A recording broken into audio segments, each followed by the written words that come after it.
Joining us now is former government advisor at the Home Office, Claire Pearsall. Good morning, Claire. Do you think this could open the floodgates for other resignations? I'm not sure that it will, because I think that MPs are going to look at the ripples this is causing, those who are really concerned that the bill doesn't go far enough. So supporters of both Robert Jenrick and Suella Braverman will be looking at how they can strengthen the bill and what they can do in the House of Commons. I'm not convinced that it's going to lead to many more resignations, but what it's going to do is deepen the divides in an already fractured and fractious party. Claire, welcome. Always good to have you on. You worked in the Home Office. We spent every damn time we speak saying that the Home Office isn't fit for purpose.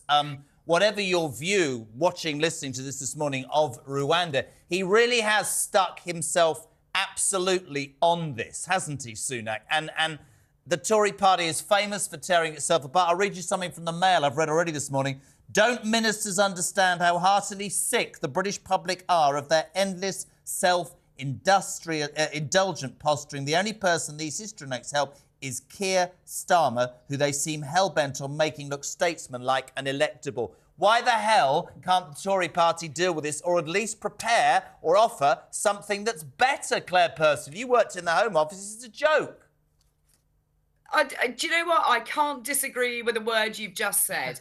What pains me greatly is that the Conservative Party were once great. It would come together and it would do incredibly good work. What it's now become is disparate groups of people looking to fight themselves, to cement their own futures, and they're not pulling together in the interests of the country. Being an MP is an absolute privilege. Well, it absolutely should be. And I think people forget that. We are there to serve the British public. And you're right, the Home Office hasn't been fit for purpose for some time, and I really would like to see that split up. But I don't think it's going to be under the Conservative Party. And if there are any members out there looking to resign or looking to split the party or have a leadership contest, then they need to think long and hard about what the future for this country looks like, because that isn't the way to go. The British people deserve so much better than this. They need to get their act together. They need to pull their socks up. And Claire, what did you make of Suella Braverman's personal statement in the Commons yesterday? It was pretty damning across, all fronts, really.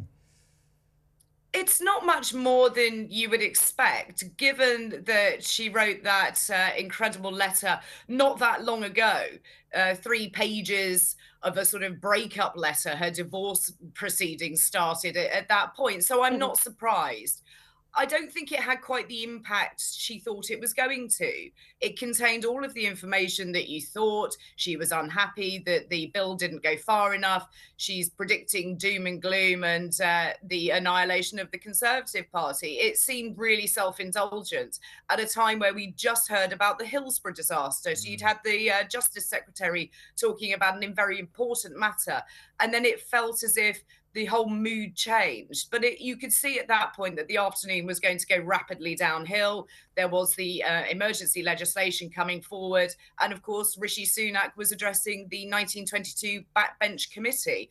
So you could see where this was all going to head. I'm not sure that anybody saw the resignation of Robert Jenrick, but it now doesn't come as a surprise when you look at the events of yesterday afternoon. Interesting what you said about this sort of disparate group of sort of individuals. And I said it earlier, either trying to score points or position themselves in a position in the party if it all falls to bits, or say to their constituents, look, I'm here, I'm standing up for what you believe in.